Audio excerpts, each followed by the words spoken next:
Hello, everybody. This is Wise Exotics. Gonna do a quick intro video and explain the cancer stuff here. I'll do another video later, and we'll go into depth on all the plants. It all depends on how I'm feeling, doing. So let me introduce myself, since I know people randomly stumble across YouTube. My name is Trevor Wise. I have a YouTube channel called Wise Exotics because I have exotic plants. My last name is Wise. Name was pretty simple for me to come up with in that terms. I started doing Nepenthes during COVID because I was terrified of carnivorous plants due to a movie called Day of the Triffids me and my grandfather saw together. It's kind of like a bonding movie. Ended up terrifying me, and I never wanted to get near carnivorous plants. So during COVID, I tried to get over said fear, and I ended up falling in love with Nepenthes. Weird how world works. So I love the species because it's very vibrant. There's lots of different types, dynamics, styles, shapes, forms. So it's very impressive to me. I have a collection of highlands, lowlands, and ultra highlands. I know some of my plants are rare to find or harder to take care of. I'm not really sure about extreme rarity and all that beyond knowing certain ones are rare and or hard to take care of. I live in a natural valley here in sunny California, but where I live is usually semi-cloudy most of the time, and we don't get very hot. We don't get very cold, so it's actually about the right temperature, and Nepenthes seem to like, especially highlands. So I have a natural advantage there.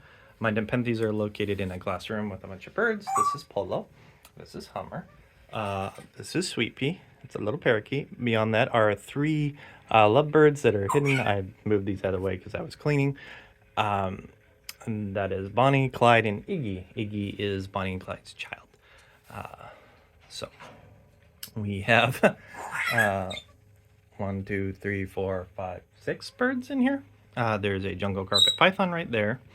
There is a western hognose there and a bearded dragon. And up there is a Venus flytrap my mother gave me for getting out of chemo round 2 as a gift, which was very sweet of her. So,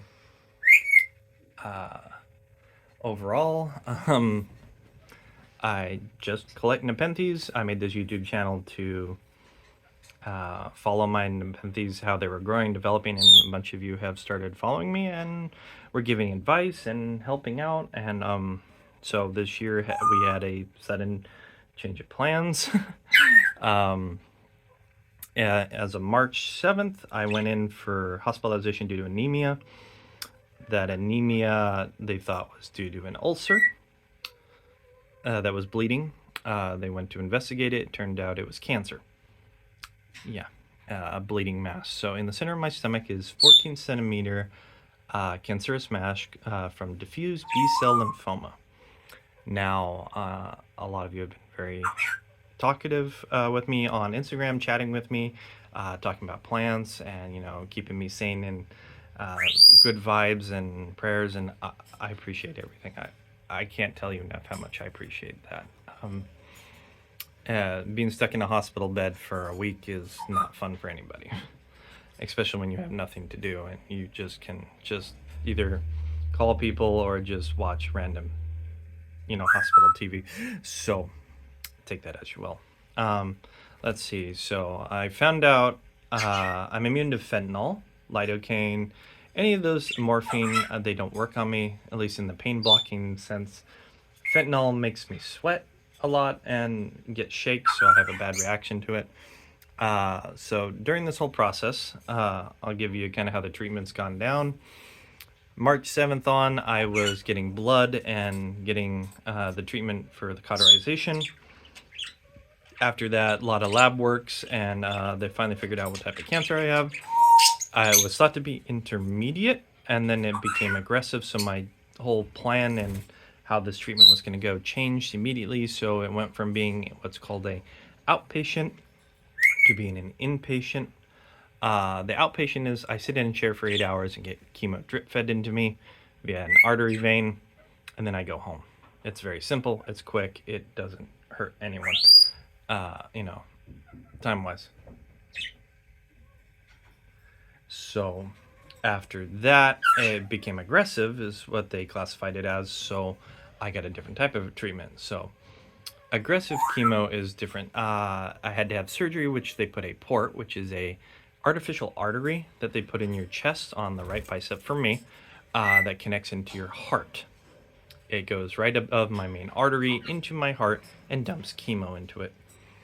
I go in for an entire week getting a whole different cocktail of chemos, some very harsh, some very scary, and some are targeted to my specific cancer type to break it down and cause the cancer to basically vanish into nothing, leaving scar tissue.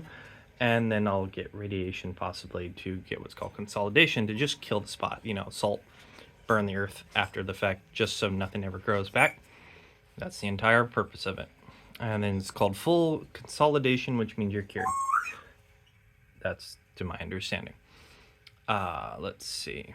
So far, all of my lab works show for my bone marrow, for spinal tap, which again, not fun when you can feel the pain when they don't put you under. Came back clear, so I only have the one mass. I am stage 1. I was about to be stage 2 because my lymph nodes, that a couple of them were starting to turn cancerous, besides the one that was already a giant mass. But they caught it, so hopefully the chemo's already nuked that, is what my doctor said, and I'm still classified as stage 1. I have to go through at least 2 rounds of chemo to get another scan to then see how the masses are, or masses are developing in terms of breaking down. So if they scan me and I have more mass, that means the chemo A isn't working. B, I need a different type of treatment. If they go in and the chemo is working, then they just proceed as is until the chemo nukes the cancer of this type. It's a very simple, you get A or B on that process, or, surgery or whatnot. So this is the best choice I can do currently with my condition. During this time, I have my Nepenthes are being taken care of my family, or trying to keep them alive, but things happen. I did, it looks like, lose 2 Nepenthes this time, and 2 got scorched, so I'm going to try to rearrange things. So the first one that I lost was this specific plant, and then this one, which is a main plant of my Hamada crossed aristocoloids. But as you can see at the bottom, the basil that it grew last year is doing fabulous in comparison. So my belly eye, A, because I have 2, I have an A and a B. One grows rapidly, which is that really long vine right there, and then this one, which never really grew. It looks like the growth tip got scorched, but it's not dead, so I'm hopeful it'll come back. Let's see. I had a glandiflora, pure seed grown here, that got scorched. It was damaged on shipping when it got to me, so it's kind of been struggling this whole time. This is a belly eye cross, low eye cross ventricosa that's right here. It got burnt a bunch, so I moved it over here. It was not burnt over here. It was burnt up above where my bearded dragon is located. So I moved it over here and hoping it will do better. So it looks like overall I lost 2 plants, and 2 to 3 were scorched and are recovering. Over here, let's see. In the lowland tank, none of them had problems. These 2 plants, which are Spectabolus ventricosa, and were both damaged, again due to scorching, but it looks like they're already coming back. Healthy growth tip on that one, and this one popped 2 leaves already, so hopefully they will do better.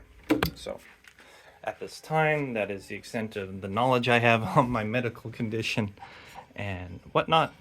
Thank you all for your continued support, and chatting with me and sending your good vibes, your prayers. It's appreciated.